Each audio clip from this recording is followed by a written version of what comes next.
the kind of family belief was that if you're going to do something, you do it to the very best of your ability, or you don't do it. Simple. This will be the first top-tier, world-class ready facility on the campus.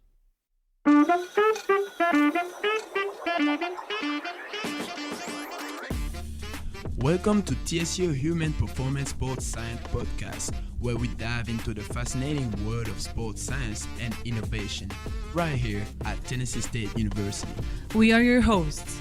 I'm Neil Monet and Franka Sindicic, and today we are taking you on an exciting journey to educate, entertain, and keep you up to date of happenings right here on our campus. In each episode of TSU HPSS, we'll bring you exclusive interviews with our expert faculty, coaches, student athletes, and our students from our departments who are making strides in this field. You will gain the insights into the latest training techniques, nutrition strategies, and sports psychology breakthroughs that are now shaping the future of sports performance. All while bringing it to you from an HBCU perspective.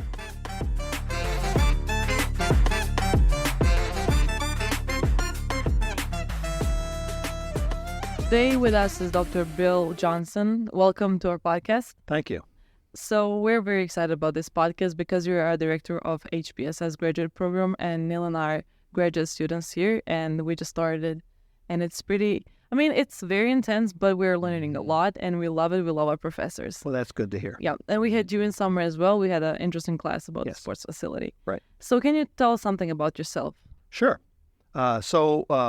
My title here at Tennessee State University is I'm a full professor in the Department of Human Performance and Sports Sciences.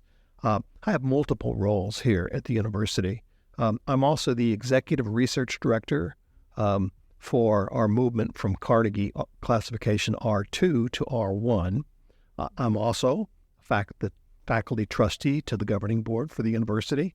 And like you said, I am the director of graduate programs in HPSS. And I've been at Tennessee State University since 2010. Okay, so you're here for a while, and you're doing a lot of roles. We love that. Yeah. It's a true role model, I can say. Well, thank you. So can you tell us, how did you come to Tennessee State? What was your path? What was your life before this? Sure. I was raised in California.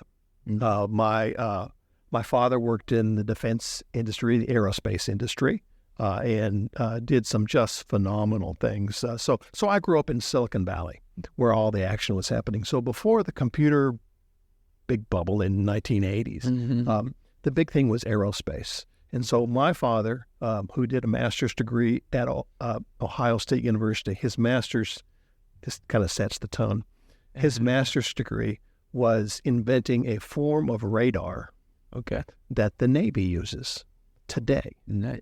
Yeah, so that's what he did as a master's student, and then went on and worked for Wright-Patterson Air Force Base, which is kind of an Area 51 kind of thing. And so they moved him to California to work in aerospace.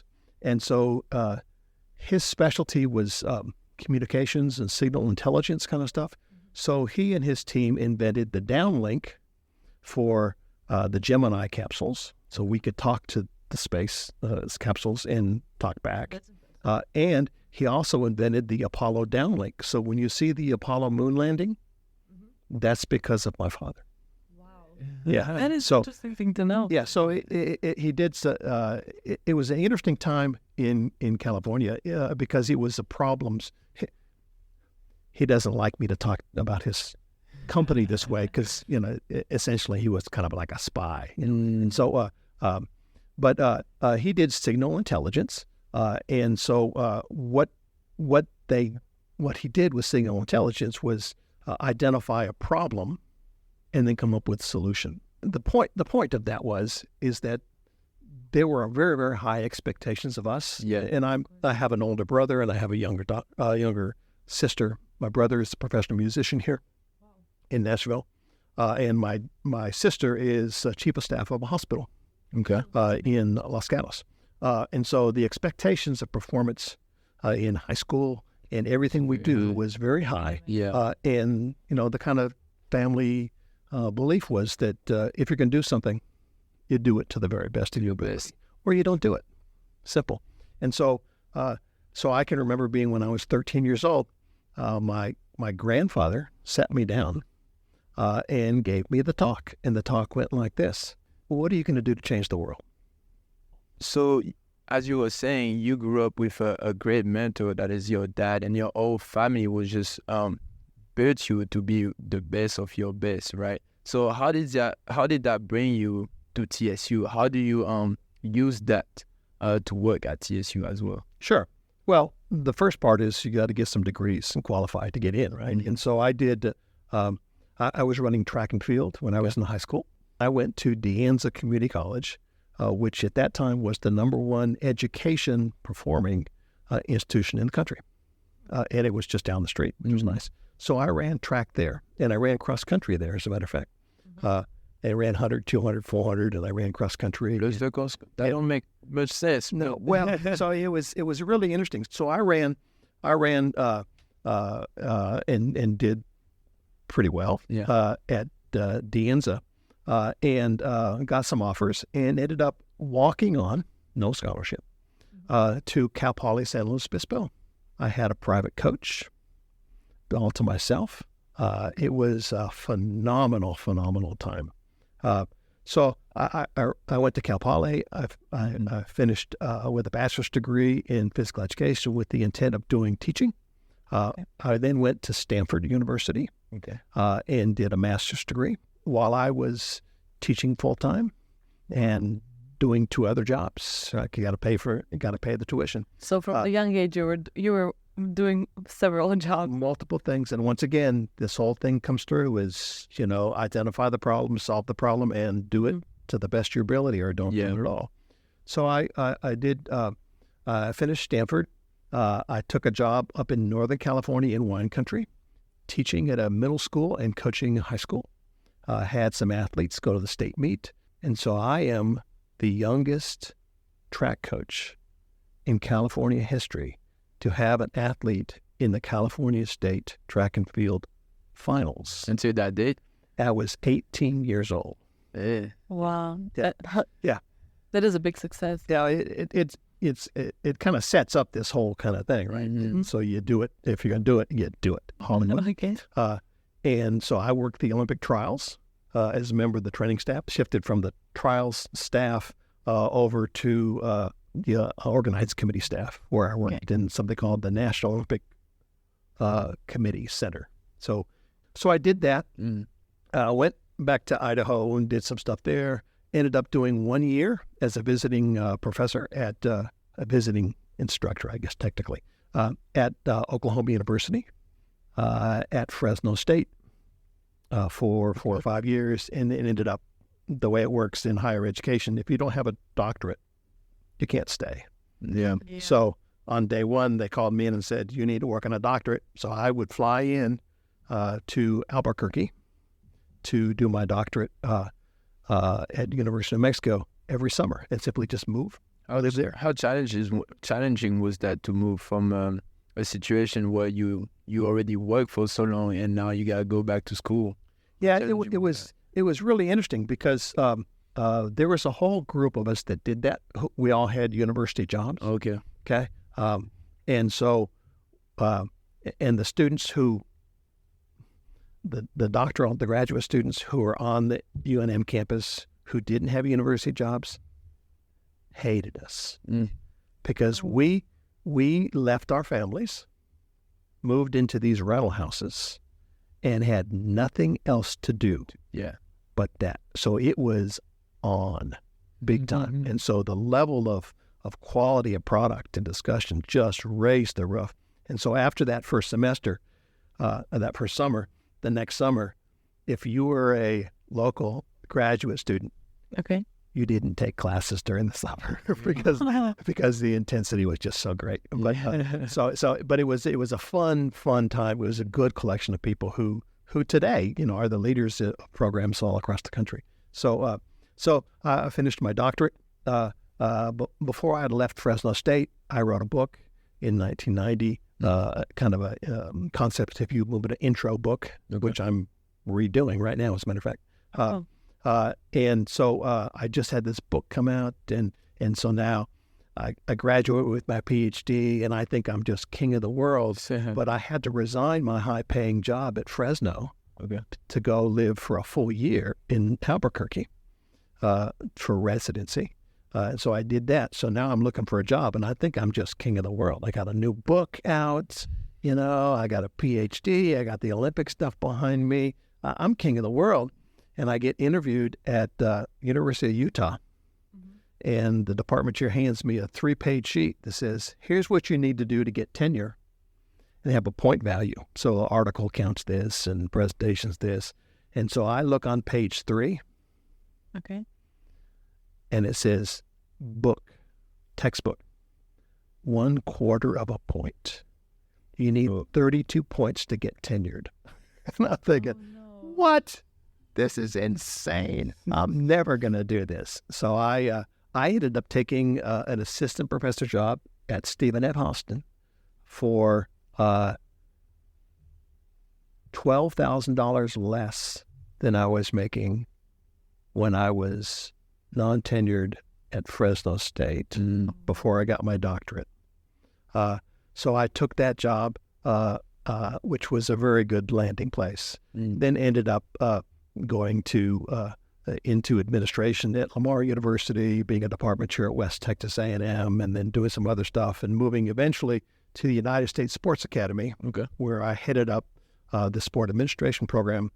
And the United States Sports Academy is a interesting private university. It is the world's athletic university. So we train administrators, athletic administrators from Olympic organizations and NIFs all around the world, remotely. It's online, primarily online. You come in for a 1-semester residency. So I had students.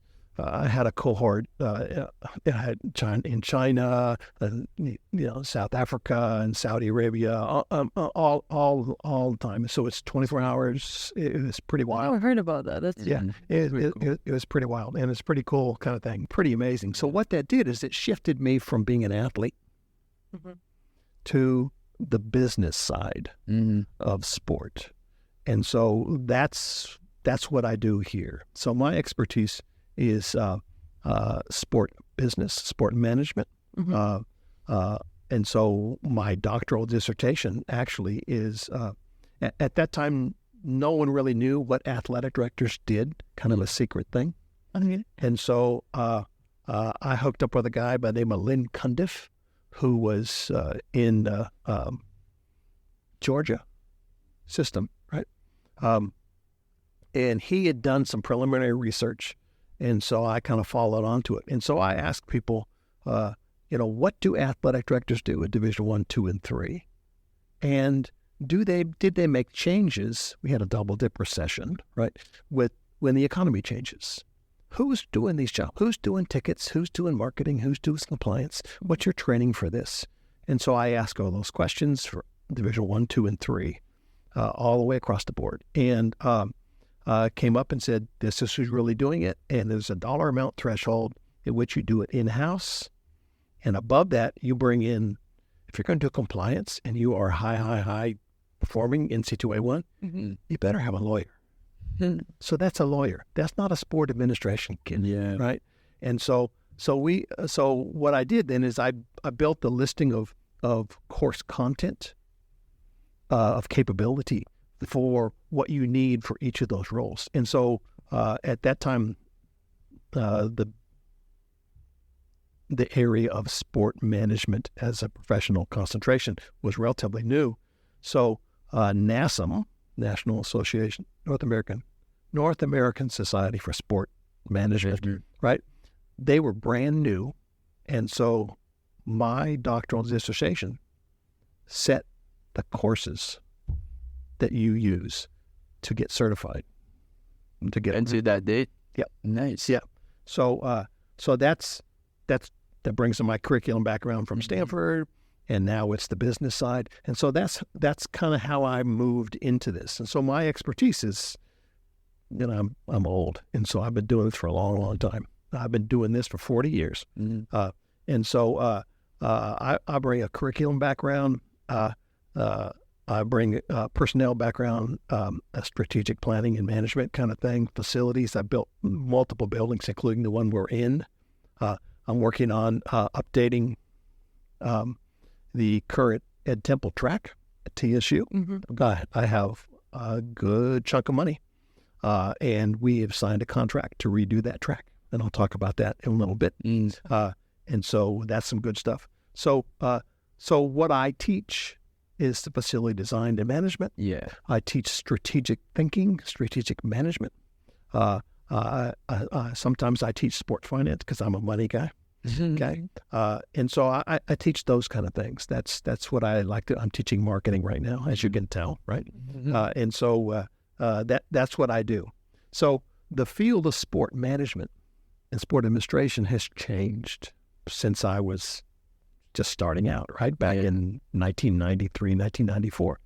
So the change is there's much less of the sport business focus that we see of doctoral students and master students.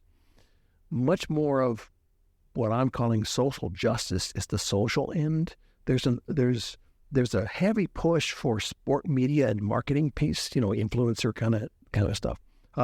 But also, when you go back and look at sports sociologists, and you look how sport has been kind of the icebreaker for drawing attention to social issues and injustice issues and forcing society to address those things, whether it's Muhammad Ali and the wonderful work he did, or my friends Tommy Smith and John Carlos and Peter Norman, who raised their fist at the 1968 games, signifying the injustice for poor, right? And the Olympic rights, the Olympic movement for human rights stuff that was there. So that's kind of the focus now. But the bottom line is sport is the entertainment business, right? It is officially. And so it's really interesting when you get into the back end of sport. It's not much different than putting together a movie, right? It's not any different than putting on a concert. There's a production end and a performance end, and there's a business end. The high-end sport, professional sport, is entertainment. There's no play in sport. They don't do this for fun. This is all about making money, right? So it's the sport business. And so one of my concerns that I have is that what we're seeing in graduate programs all across the country is a shift from the business side, which is the core focus, right, to the social justice side. And there has to be a balance there, right? Course, yeah. And so that's kind of where it's going now. And so you guys know that we are in the process of reviewing and revising our master's program here at Tennessee State University, and into two tracks, right? We have two tracks now, an exercise science track and a sport management track. The exercise science track is what we're thinking right now is leading you to certification. So you can go in and work in the exercise science industry, whether it's clinical exercise or performance exercise science, exercise physiology kind of application stuff. And so that's something that we have not tied into that certification piece, that eligibility piece. But what we see in industry is that you can have the degree, but you've got to have that certification. You do, right? That's that piece. And so we're tying that into there, and we're redoing some courses. And in the area of sport administration, sport management, we're changing some of those courses too. And we are talking, it's not official yet, we are talking about how important the experience, the practical application experience is. So one of the things that we are talking about, it's not finalized, is instead of doing one internship, maybe multiples. Maybe you should do three. Three. Yeah. And so we create sectors of the industry. And so a lot of people want to go into NC2A kind of stuff, collegiate sports. And so one of those experiences should be an extended time working in NC2A type of programs. How would you fit 3 internship in a 2 years program? That's the problem. And so we're still trying to work on that. But it turns out that the degree opens the door. But for day 2 of your job, your degree doesn't matter anymore. You need the experience. You have to be able to do your job.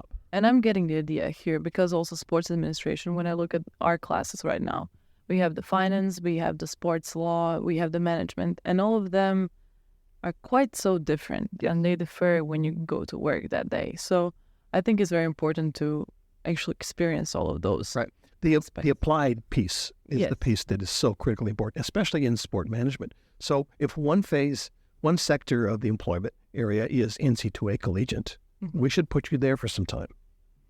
If one sector is pro sport, there is not I can easily say this, and it's just true, there is not a university in the United States that has a better setup than we have right here at Tennessee State University in Nashville, Tennessee. Okay. We've got the Tennessee Titans, NFL. We've got the Preds, the Predators, pro NHL. We've got pro soccer. Yes. We have minor league baseball. We got the Memphis Grizzlies over in Memphis, and there's a possibility that we might have a women's NBA coming to Nashville. Oh, really? I whispered that because it may not come true, but it may, right? There is distinct interest in having a Major League Baseball team. The Nashville Stars group is talking about building a stadium out here on our land, which would be wonderful. And so we've had open wheel racing, Formula One. We've got NASCAR.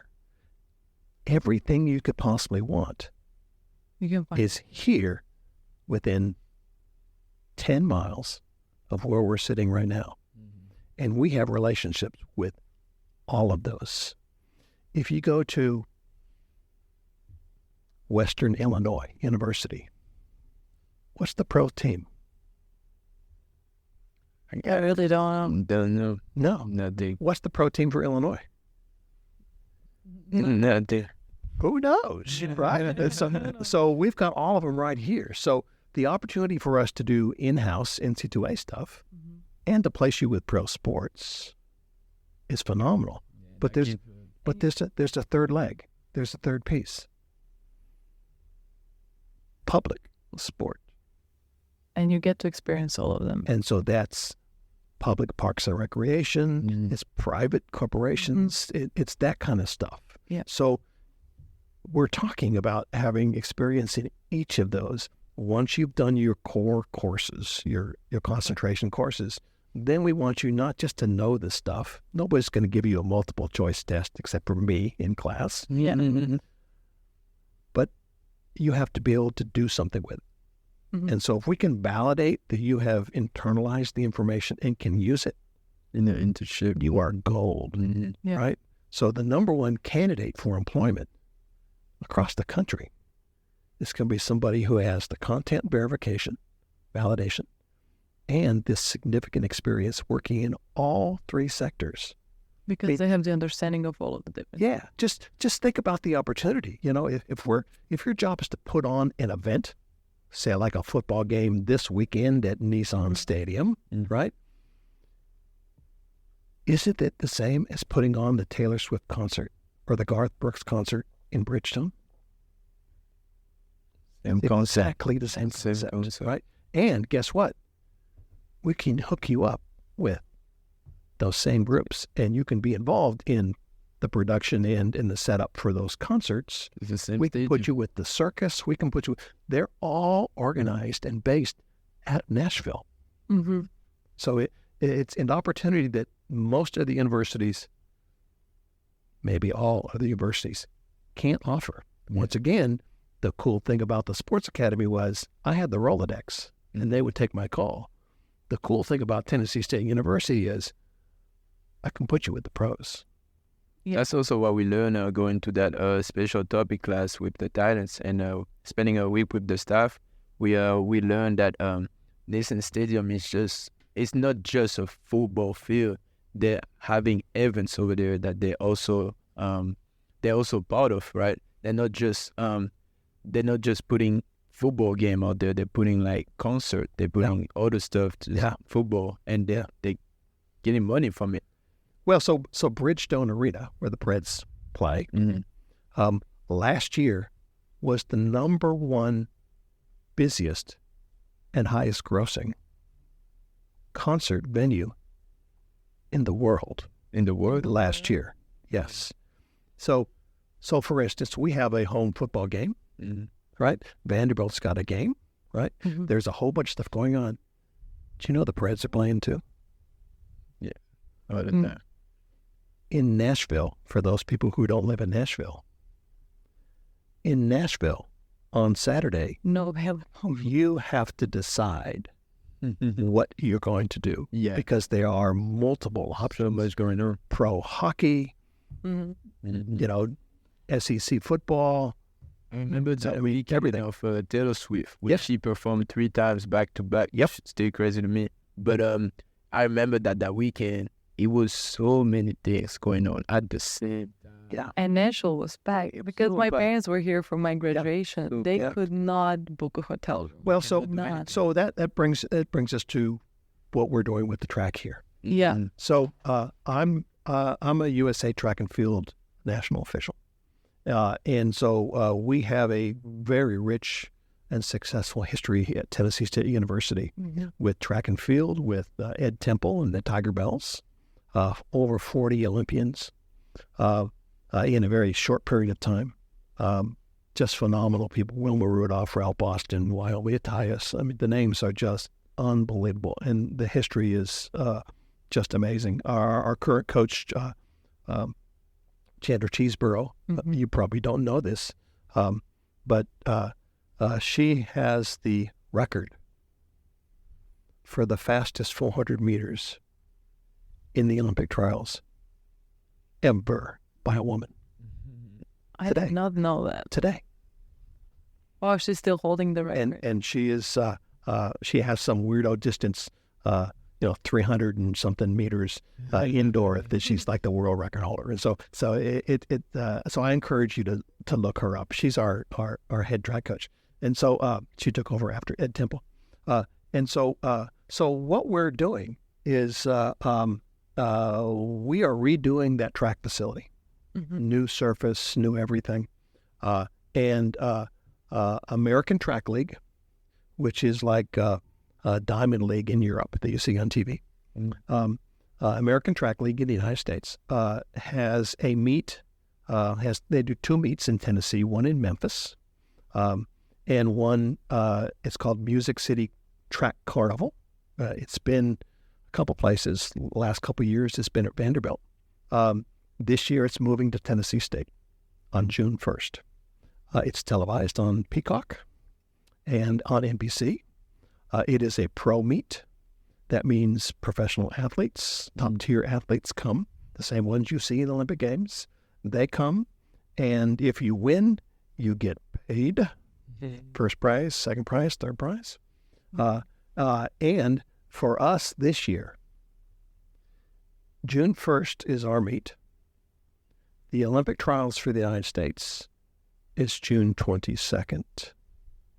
And so those athletes who are top tier, who are looking at competing in Paris, representing the United States, after they, in preparation for the trials, will probably choose to use our meet as their final tune-up Preparation before the Olympic trials, because you don't want to, with track and field, you don't want to, stress yourself too much right before the big one. And so, because the trials has multiple rounds, so you can't do a meet, a week before. Yeah. And so we're really excited about that.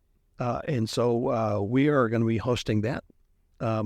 There's some other meets that the United States Track and Field has asked us to do, one of which is the National Club Championship for track and field clubs. And they want us to do that. We haven't said yes. just so you know. So don't book your tickets yet. They want us to do that the following week on June 8th. But we've been talking about how busy Nashville is. Do you know what's happening the week of June 8th? I personally don't. CFA Fan Fest. That's the music industry's big deal. Last year, there were 900,000 people in Nashville The city was for that week per day. per day. And so the issue is for us, where do you put these people who come in from these clubs? All the hotels are going to be booked, right? Yeah. So there's an additional almost 1 million extra people here for that week. So, Nashville is a wonderful place to be. It is a busy place to be. It's an expensive place to be. Totally. But if you're looking for something to do, this is nice place to be. the place. And if you're looking to enter into the sport or entertainment business, Everything in one place. this is better than LA because I lived in LA. So this is better. So how would you guarantee that we're gonna have those the track ready before June? we have a contract with a company called Benyon. Benyon. So there's three main track surfaces company that are top tier, right? It's called Mondo Services is number one. It's the fastest one, but it's put down in strips and you kind of glue them together. Vanderbilt track's the Mondo group, Mondo track. For us in '84 for the Olympic Games, we used Rekatorn, right, which is a German company, right, and big in Europe, in Europe, but really big in the United States. This company called Benyon, and University of Oregon's track they just did, where they had the World Championships and all those world records. That's a Benyon track. Matter of fact, it's the same track we're putting in. Nice. Yeah. Cool. So we're putting in over $1 million to get this thing up. And we are positioning this as the resurgence and the revitalization of the Tiger Bells. So when is it going to be ready? We have a date. I will be shooting the gun because I'm a starter. Okay. June 1st. June 1st? June 1st, we will be running a race. All right. Right. Okay. And so we're hoping to have everything done and completed in end of April. It gives us a month to get our cobwebs out. Yeah. And it's going to be very interesting. It's going to be fun. So, and as you guys know, since you guys are involved with athletics, right? Not only are we moving academics forward, as we move forward from Carnegie 2 to Carnegie 1, top tier research involvement and production. Athletics has that same kind of goal. Okay. Right. And this will be the first top tier, world class ready facility on the campus. And so the way we're designing this is that everything has to be eligible and certified eligible to certify world records. I'm very taught it. From pole vault to javelin to sprints to everything. And so we are spending a fair amount of time making sure that everything is exactly the way it's supposed to be. Of course. So we're really excited about it. We all do. Yeah. Now listening to your stories from the beginning and from just being an athlete to somebody who is actually putting the qualifications and putting the, how would I say, like the limits for the people how to earn something. When your granddad asks you as a 13-year-old, how would you change the world? Right. Are you satisfied with yourself now? Ooh, I'm not done. Didn't say I don't even doubt it. I think when I was at the university, when I was at Lamar University, we were successful in getting a health and wellness course added to, this is a little off subject, added to the general educational curriculum.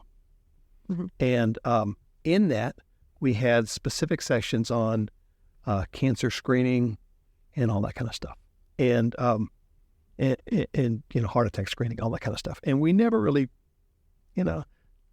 thought too much of it until the state of Texas said, we want to reduce the number of credit hours for a bachelor's degree from 123 to 120, so we need to cut something. And they immediately said, cut that wellness class. Right? And we said, no, don't do that. And we had thousands of students who signed up for a listening session forum, and they brought their parents. And I'm going to probably cry here in a minute. And we had one girl stand up, and she talked about cancer screening. Okay.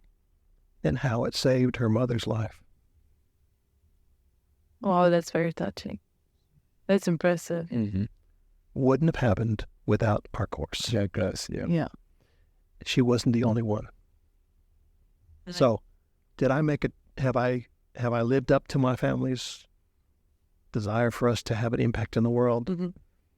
Maybe not as global as my father.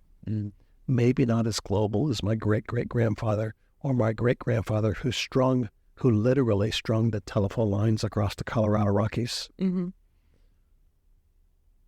But individually, did it make the impact? We've changed people's lives. And that's what we're supposed to do at a university. The purpose for doing this is not to get wall decorations and degrees. Every single student who leaves here is supposed to be an impactful person and change the world.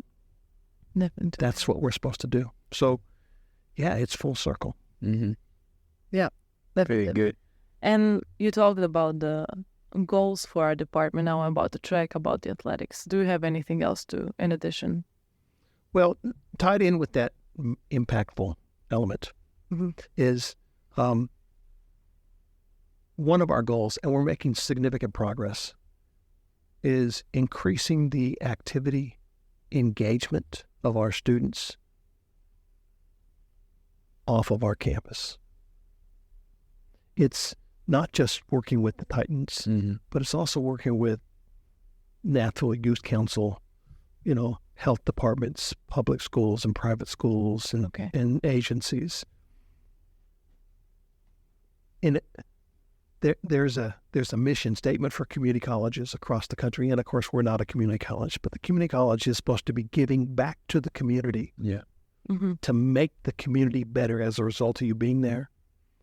I started out as a community college student, and I worked at a community college, and I still believe that.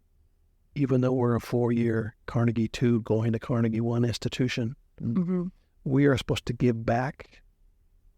We are supposed to take my great-great-great-great-grandfather's guidance to make the community in which you live better as a result of you being there. And so how does the department do that? And you do that by having students apply things they're learning in our classes outside of our classes. Yes, I definitely agree with that. On those beautiful words, we're going to end this podcast here, and we're glad to have you. It was a very interesting podcast. Thank you for listening to me. We're going to invite you definitely again, hopefully. My pleasure. Thank you for very much. listening. All righty.